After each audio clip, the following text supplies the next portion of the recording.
Hyderabad disaster response and assets HYDRAA విధి విధానాలపై తెలంగాణ ముఖ్యమంత్రి రేవంత్ రెడ్డి అధికారులతో సమీక్ష నిర్వహించారు. ప్రభుత్వ ప్రధాన కార్యదర్శి శాంతి కుమారి ఇతర అధికారులు దీనికి హాజరయ్యారు. ఈ సందర్భంగా హైడ్రా విధి విధానాలపై అధికారులకు పలు సూచనలు చేశారు CM Revanth. Outer ring road వరకు 2000 చదరపు కిలోమీటర్ల పరిధిలో హైడ్రా విధులు నిర్వహించేలా ఉండాలని సీఎం చెప్పారు. ఇప్పటి వరకు జీహెచ్ఎంసీ పరిధిలో ఉన్న అనధికారిక హోర్డింగ్స్, ఫ్లెక్సీల తొలగింపు, పెనాల్టీ వసూలు బాధ్యత హైడ్రాకు బదలాయించాలని ఆదేశించారు.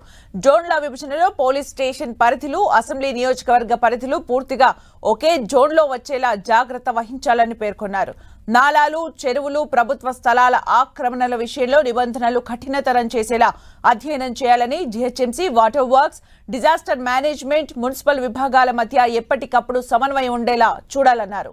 హైడ్రా ఒక బలమైన వ్యవస్థగా ఉండాలని, అవసరమైతే ప్రత్యేక నిధులు కేటాయించే అంశాన్ని పరిశీలించాల్సిందిగా సూచించారు. అసెంబ్లీ సమావేశాల్లోపు పూర్తిస్థాయి విధి విధానాలు రూపొందించాలని సీఎం రేవంత్ రెడ్డి ఆదేశించారు.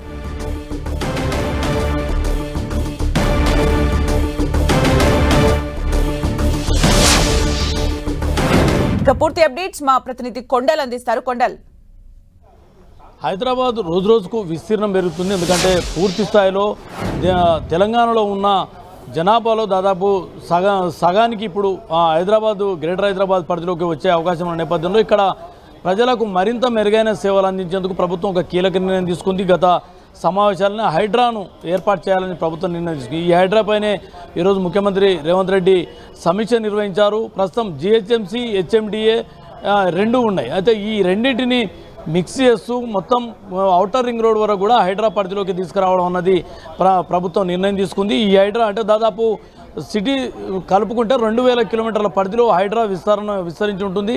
ఈ మొత్తం పరిధి కూడా హైడ్రా కిందికి వస్తే హైడ్రా కార్యకలాపాలు కూడా, బాధ్యతలు కూడా హైడ్రాకు కట్టబెట్టబోతుంది. ముఖ్యంగా నాలల పరిరక్షణ అనుకోండి, చెరువుల పరిరక్షణ అనుకోండి, ప్రభుత్వ ఆస్తుల పరిరక్షణ అనుకోండి, పోలీస్ వ్యవస్థను సమన్వయం చేసుకుంటూ సేవలు అందించడం అనుకోండి, అన్ని అంశాలను ఈ హైడ్రా పరిధిలోకి తీసుకురావడం వలన ఎక్కడ కూడా కోఆర్డినేషన్ ఫెయిల్యూర్ లేకుండా ఉంటుంది. ఇప్పుడు ఉన్న పరిస్థితుల్లో జీహెచ్ఎంసీ పరిధిలో ఒక రకంగా ఉంటుంది, హెచ్ఎండిఏ పరిధిలో మరో రకంగా అధికారులు వివరించాల్సిన పరిస్థితి ఉంది. కాబట్టి ఇలా కాకుండా మొత్తం హైడ్రా పరిధిలోకి తీసుకురావడం వలన మరింత మెరుగైన సేవలను ప్రజలకు అందించవచ్చు అన్నది ప్రభుత్వం భావిస్తుంది. దానికి అనుగుణంగానే ఈ హైడ్రాకు సంబంధించి పూర్తి విధి విధానాలను రేపు అసెంబ్లీ సమావేశాల్లో ప్రభుత్వం ప్రకటించబోతుంది. దీని ద్వారా అంటే ఈ హైడ్రా పరిధిలో 2000 కిలోమీటర్ల పరిధిలో ఏదైనా హోర్డింగ్స్ పెట్టుకోవాలన్నా హైడ్రా అనుమతులు కంపల్సరీ ఉంటుంది. విపత్తులకు సంబంధించి, డిజాస్టర్ మేనేజ్మెంట్కి సంబంధించి కూడా హైడ్రానే నిర్వహించాల్సి ఉంటుంది.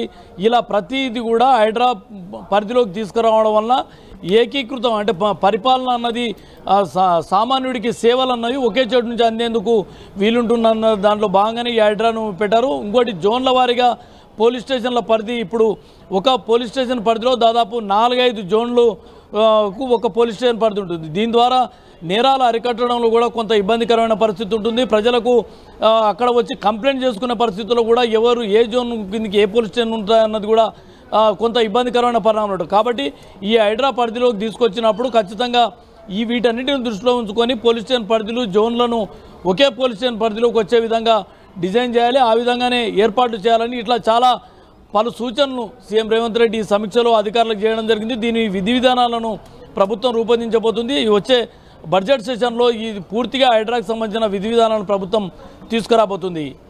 Thank you Kondal for the updates.